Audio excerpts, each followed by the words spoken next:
Hello student, आज मैं exercise 8.1 करने जा रहा हूँ। तो इस पे मैं बेसिक्स अभी नहीं बताऊँगा। मैं ये मान के चलूँगा कि आपको ये सब बेसिक्स इसके आते हैं। क्या होता है साइन कोस टैन, ये सब चीज़ें क्या होती है, ट्रिग्नोमेट्री क्या होता है, ये सब चीज़ें क्यों यूज होता है, तो वो हम बेसिक नहीं अभी हम देख रहे हैं। अभी हम सिर्फ क्वेश्चन देख रहे हैं। और इस लेक्चर पे, इसके आने वाले वीडियो में इसके सारे एक्सरसाइज के क्वेश्चन इस साल जो एग्ज़ाम में पूछने वाले हैं, जो बच्चे 2024 में जो एग्ज़ाम देंगे उनके लिए हम यहाँ पे क्वेश्चन को कंसीडर करेंगे और वही क्वेश्चन कराएंगे जो 2024 में आने वाले हैं।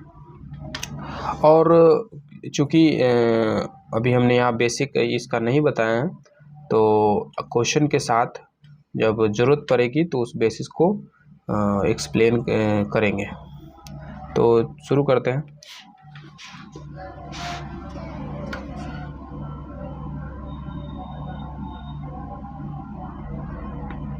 तो एक्सरसाइज 8.1, इसमें पहला क्वेश्चन बताया जा रहा है कि in triangle ABC right angle at B AB is equal to 24 centimetre, BC is equal to 7 centimetre, determine sine A cos A. ये सब एक बहुत ही बेसिक क्वेश्चन है। तो यहाँ बोला जा रहा है कि राइट एंगल ट्रायंगल है, ट्रायंगल ABC एक राइट एंगल ट्रायंगल है, और राइट एंगल कहाँ पे है, तो B पे है। तो यहाँ पे B पे राइट एंगल ट्रायंगल है, ABC हो गया। और यहाँ बोला AB is 24 centimetre, so AB is 24 centimetre, BC is 7 centimetre, so BC is 7 centimetre. पूछ क्या रहा है, साइन ए पूछ रहा है, साइन ए पूछ रहा है और कोस ए पूछ रहा है। तो साइन ए, यहाँ पे एंगल को बोला जा रहा है, ठीक है, इस एंगल को A बोल रहा है। क्या होगा साइन? ट्रिग्नोमेट्री में, ट्रिग्नोमेट्री का मतलब ही होता है, ट्रिग्नोमेट्री दो वर्ड से बना है, ट्रिगोन मेट्री, ठीक है, ट्रिगोन और मेट्री, इस तरीके से। तो ट्रिगोन मतलब तीन साइड या तीन एंगल, इस तरीके से कह सकते हैं, और मेट्री मतलब मेजरमेंट। तो तीनों साइड को मेजर करते हैं, एंगल को मेजर करते हैं ट्रायंगल में, तो उसी को वहीं से आया ट्रिग्नोमेट्री। और ये सिर्फ राइट एंगल ट्रायंगल में काम आता है। तो ये जो राइट AC परपेंडिकुलर हाइपोटेनस है, और इस एंगल की बात करें तो इस एंगल को अगर हम लेके चलें तो ये परपेंडिकुलर होगा और ये बेस होगा। पर अगर इस एंगल को लेकर हम सॉल्व करेंगे तो ये परपेंडिकुलर होगा और ये बेस होगा, इसके सामने वाला परपेंडिकुलर हो जाता है। तो हम इसको देख के चल रहे हैं। तो साइन A क्या होगा, तो A इज एंगल हेयर। तो साइन, देखिए 6 ट्रिग्नोमेट्रिक रेशियो होता है इस राइट एंगल ट्रायंगल में। अगर मुझे, जैसे पाइथागोरस हम लोग पढ़ते थे पहले, तो उसमें क्या दिया रहता था, दो साइड दिया रहता था, तो तीसरा साइड निकाल लेते थे। पर यहाँ पे अगर हमें कोई एक एंगल और एक साइड भी दे दिया जाए तो हम कोई भी दो साइड निकाल सकते हैं। सिर्फ एक साइड और एक एंगल दे दे तब भी हम निकाल सकते हैं। तो ये ट्रिग्नोमेट्री का कमाल है। ट्रिग्नोमेट्री में 6 रेशियो होते हैं, कभी P/H, B/H, H/P, इस तरीके से करके 6 रेशियो होते हैं। साइन, कोस, टैन, कोसेक, सेक, कोट। साइन थीटा, यहाँ पे A बोला है, कहीं जनरली थीटा लिया जाता है। Sine theta, cos theta, tan theta, फिर कोसेक थीटा, फिर सेक थीटा। साइन थीटा होता है perpendicular by hypotenuse. Sine theta अगर मान लीजिए थीटा है तो इसके लिए ये परपेंडिकुलर है, तो ये साइड बाय ये side. Cos theta base by hypotenuse, अगर ये थीटा है तो इसके लिए बेस ये हो गया। Tan theta perpendicular by base. Cosec theta sine का उल्टा होता है, H/P, और सेक थीटा कोस का उल्टा होता है, H/B, और एक और होता है कोट थीटा जो टैन का उल्टा होता है, B/P। तो ये चीज़ें।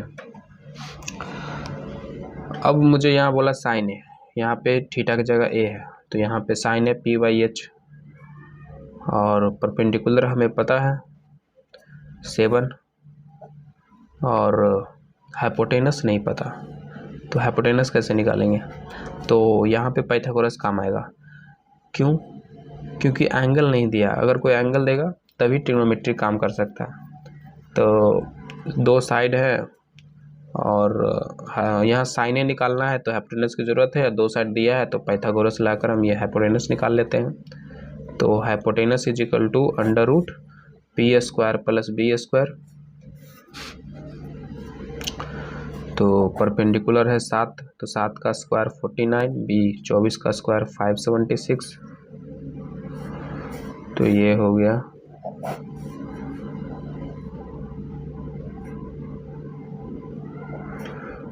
25। तो हाइपोटेनस हो गया 25, तो ये हो गया 25, तो साइन ए हो गया 7/25। तो इस तरीके से कोसे हम निकाल सकते हैं। कोसे क्या होता है? Base by hypotenuse, base by hypotenuse. तो बेस कितना है इस एंगल के लिए? बेस ये है 24, अब बाई हाइपोटेनस 25, तो 24/25। इसी तरीके से साइन सी, अब ए न लेकर सी से काम कर रहा है, तो साइन सी, तो इस एंगल के लिए ये परपेंडिकुलर हो जाएगा। यहाँ लिखते हैं साइन सी, तो सी के लिए यहाँ लिख सकते हैं 4 सेकेंड में, 4 angle C perpendicular is 24 centimetre और बेस इज 7 सेंटीमीटर। यहाँ लिख सकते हैं 4 angle A perpendicular is 7 centimetre और बेस इज 24 सेंटीमीटर। तो ये चीज़ें हैं। तो साइन सी क्या होगा? बेस परपेंडिकुलर बाय हाइपोटेनस, ठीक है। तो परपेंडिकुलर कितना है यहाँ देखते हैं, परपेंडिकुलर कितना है 24 और हाइपोटेनस, तो हाइपोटेनस तो दोनों ये एंगल लो या ये एंगल लेकर बनाओ, पर हाइपोटेनस तो फिक्स रहेगा 25, तो 24/25। इसी तरीके से कॉस सी, तो कॉस सी क्या हो जाएगा? कॉस क्या होता है? Base by hypotenuse. तो बेस कितना है? बेस इस एंगल के लिए बेस यहाँ लिखे है हाइपोटेनस 25, बेस कितना 7, तो बेस बाई हाइपोटेनस 7/25। अच्छा, इस क्वेश्चन देने का मतलब, एक किताब क्वेश्चन दिया है तो इसका कुछ मतलब है, ये कुछ बताना चाहता है इस क्वेश्चन के थ्रू। ऐसे ही नहीं दे दिया है कि आंसर आ गया बात खत्म। ये क्वेश्चन हमें कुछ बताना चाहता है। अगर आप ध्यान से देखोगे, जैसे साइन ए 7/25 है, कोसे भी निकाल लेते हैं, यहाँ पे निकाल लेते हैं। कोसे इज इक्वल टू क्या हो जाएगा? Base by hypotenuse. तो बेस बाई हाइपोटेनस, बेस कितना था 24 और 24/25, ठीक है।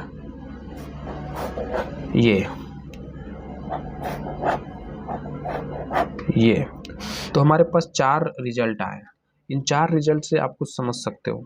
देखो, इस एंगल से साइन निकालें तो 7/25 आया, और इस एंगल से साइन निकालें तो 24/25 आया, और इस एंगल से कॉस निकालें तो 7/25 आया।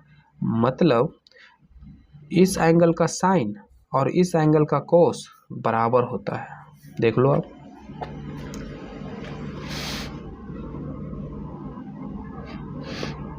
फिर से देखते हैं। जैसे कि इस एंगल से साइन ए, इस एंगल से साइन निकाले तो 7/25 आया, और ध्यान से देखोगे तो इस एंगल से कॉस निकाले तो 7/25 आया। मतलब हम यहाँ पे कह सकते हैं कि इस एंगल का साइन इज इक्वल टू इस एंगल का कॉस, मतलब sine A is equal to cos C, है ना। तो यहाँ पे एक बहुत अच्छा रिजल्ट हमें पता चल रहा है। तो इसका क्या फ़ायदा है? जैसे कि मान लो ये 30 डिग्री है, तो ये 60 डिग्री होगा। एक अलग फिगर बनाते हैं। जैसे कि मान लो ये 30 डिग्री है और तो ये 60 डिग्री होगा, ठीक। तो साइन 30, अभी हमने क्या देखा कि इसका साइन इज इक्वल टू इसका कॉस, तो sine 30 is equal to sine 60 लिख सकते हैं हम लोग ऐसा। तो एक अच्छा रिजल्ट है। तो sine 30 is equal to sine 60। अच्छा, इसको हम ऐसे भी लिख सकते हैं, 30 को हम 90 - 60 लिख सकते हैं क्या? तो साइन 90 - 60 इज इक्वल टू, इसका साइन इज इक्वल टू इसका कॉस। तो sine 30 is equal to cos 60। तो हम ऐसा यहाँ लिख सकते हैं कि साइन 30 को 90 - 60 लिख सकते हैं। तो sine 90 - 60 is equal to cos 60। तो यहाँ पे एक हमें जनरल फार्मूला मिल जाएगा कि sine 90 minus theta is equal to cos theta. तो इस तरीके का व्यवहार सिर्फ साइन ही नहीं, साइन कोस ही नहीं, सभी करते हैं, टैन और कोसेक सेक सब करते हैं। तो इसे sine 90 minus theta is equal to cos theta. इसी को हम ऐसे भी लिख सकते हैं कि कॉस, जैसे यहाँ पे इसको ऐसे लिख सकते हैं, cos 60 is equal to sine 30, और कॉस 60 को 90 माइनस 30 लिख सकते हैं इज इक्वल टू साइन 30, और cos 90 minus 30 is equal to sine 30। मतलब अगर आप अब से साइन cos 90 माइनस थीटा आया तो उसे साइन थीटा लिख सकते हैं। ठीक है, तो ये सब चीज़ें हैं। तो यहाँ से ऐसे समझे हम लोग कि sine 90 minus theta cos theta, cos 90 minus theta sine theta, ऐसे ही tan 90 माइनस थीटा क्या होगा, cot थीटा। ठीक है, कोसेक 90 माइनस थीटा क्या हो जाएगा, सेक थीटा। तो ये सब चीज़ें, तो इस क्वेश्चन से हमें ये जानने को मिला।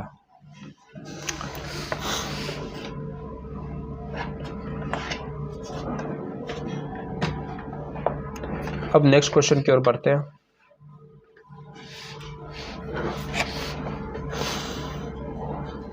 In figure 8.13 find tan p minus cot r। तो ये फिगर दिया हुआ है 8.13, तो इसमें tan p निकालना है। तो tan p एक एंगल है, इस एंगल को बोल रहा है। तो क्या हो जाएगा, tan थीटा क्या होता है, परपेंडिकुलर बाय बेस। तो tan p perpendicular by base. यहाँ पे परपेंडिकुलर क्या है, इसके सामने वाला QR, पर QR तो पता नहीं है, तो पाइथागोरस की मदद से पहले QR निकाल लेते हैं। तो QR हो जाएगा अंडर रूट 12, ये hypotenuse square minus perpendicular square. तो हाइपोटेनस स्क्वायर 13 स्क्वायर, 13 का क्या हो जाएगा 169 माइनस 12 स्क्वायर 144। 9 में से 4 गया 5, 6 में से 4 गया 2, 25, 5। तो बेस मिल गया 5। तो 5 परपेंडिकुलर, अच्छा सॉरी, परपेंडिकुलर मिल गया 5 और बेस तो 12 है। तो ये हो गया tan p is equal to 5/12।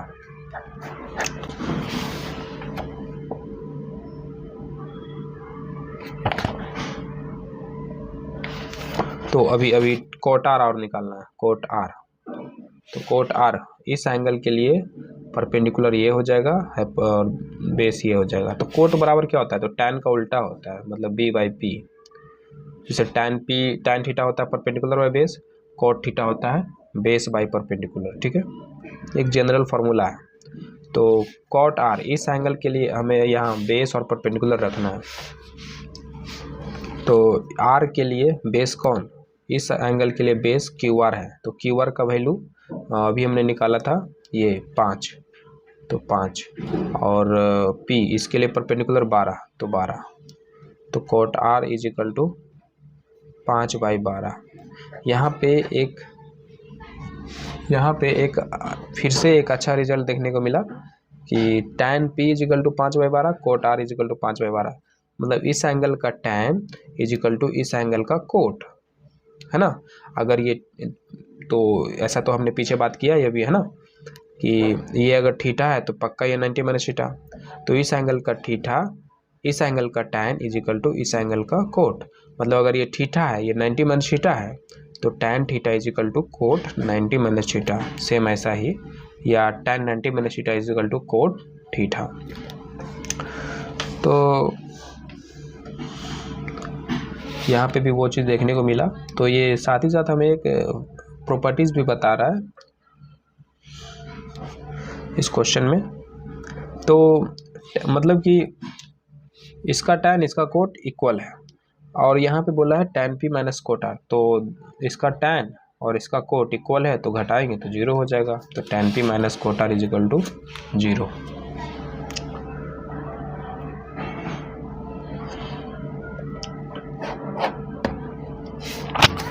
अब sine a, next figure question में 3 क्वेश्चन में sine a is equal to 3/4। तो कॉस ए और tan ए खोजने के लिए बोला है। तो साइन ए दे दिया है, साइन ए बराबर क्या होगा, परपेंडिकुलर बाय हाइपोटेनस, तो मतलब है परपेंडिकुलर दे दिया 3 और हाइपोटेनस दे दिया 4, ठीक है। पर यहाँ पे ध्यान देने वाली बात है कि परपेंडिकुलर 3 और हाइपोटेनस 4 ये नहीं है, ये परपेंडिकुलर, ये जो 3/4 जो है ये परपेंडिकुलर और हाइपोटेनस का रेशियो है। मे बी ये भी हो सकता था कि परपेंडिकुलर 30 रहा होगा और हाइपोटेनस 40 रहा होगा, तो उसका p/h करोगे तो 3/4 ही आएगा ना। तो मान लो एग्जैक्ट एक ट्रायंगल है जिसका परपेंडिकुलर 30 और हाइपोटेनस 40 है, तो उसका साइन रेशियो निकालोगे तो 3/4 आएगा। तो उस समय 3/4 को देखकर तो हम ये नहीं बोल सकते हैं कि परपेंडिकुलर साइड है जो 3 है और हाइपोटेनस है जो 4 है।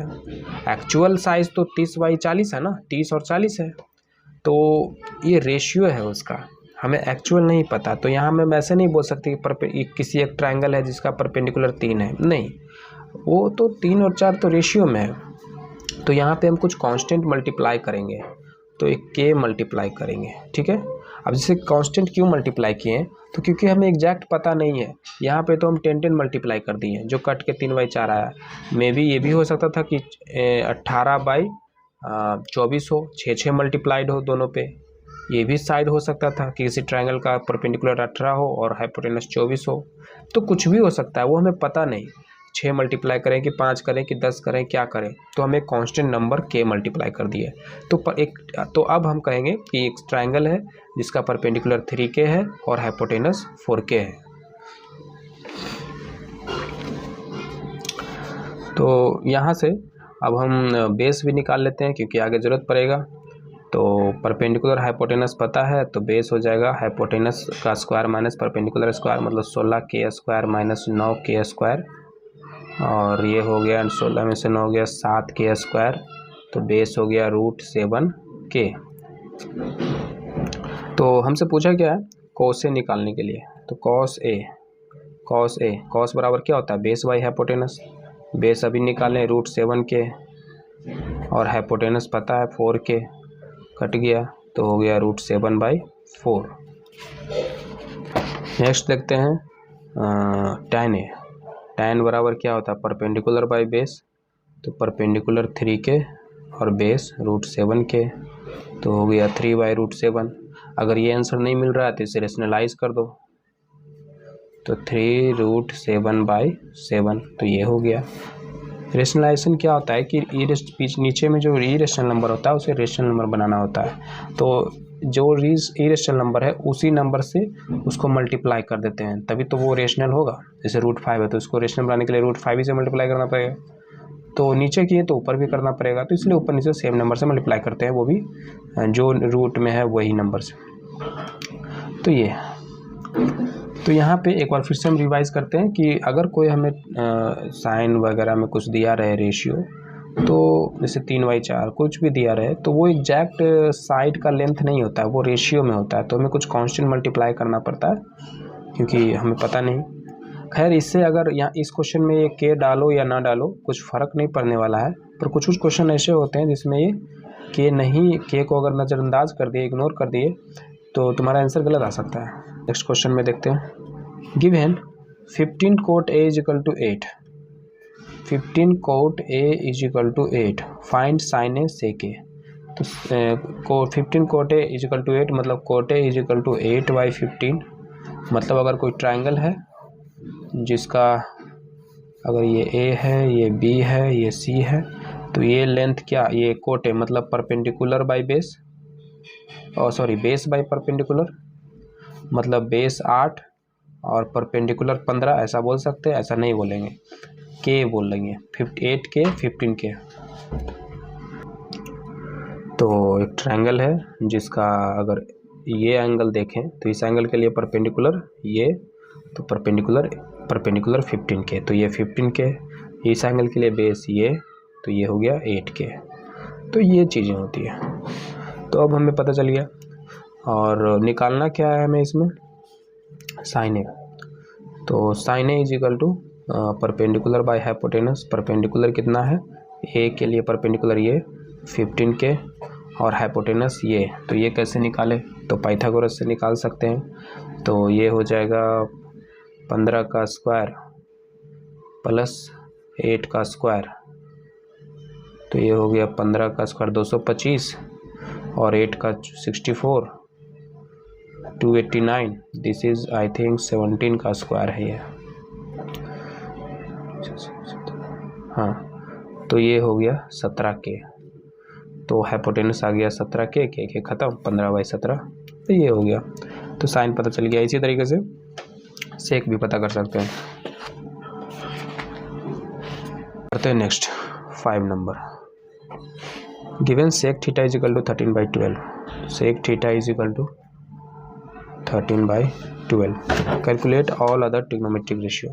तो सेक दे दिया है, मतलब हमें base by hypotenuse, sec theta क्या होता है, हाइपोटेनस बाई बेस, कॉस का उल्टा होता है ये। तो हाइपोटेनस दे दिया 13 के, किसी एक ट्रायंगल का हाइपोटेनस 13 के, बेस 12 के, तो परपेंडिकुलर निकाल लेते हैं। तो हाइपोटेनस का स्क्वायर माइनस बेस का स्क्वायर, ये के ना भी यहाँ पे रखोगे तो, और रखोगे तब भी वही आंसर आने वाला है, तो हम सिंपली रहने के लिए हम के नहीं डाल रहे हैं। 13 का स्क्वायर 169 144, ये हो गया 5 2 25, 25 का 5, तो परपेंडिकुलर 5 मिल गया। तो सेक थीटा में हमें ये पी बी एच सब पता चल गया, तो अब हम कोई भी निकाल सकते हैं। साइन थीटा होता है परपेंडिकुलर और हाइपोटेनस, तो वो भी निकल जाएगा, सब निकल जाएगा इसमें। साइन थीटा हो गया परपेंडिकुलर बाई हाइपोटेनस, परपेंडिकुलर कितना निकालें, तो परपेंडिकुलर है 5 और हाइपोटेनस है 13, 5 के 13 के, तो 5/13 ये हो गया। तो इस तरीके से साइन कोस टैन सब निकल सकता है। नेक्स्ट बढ़ते हैं।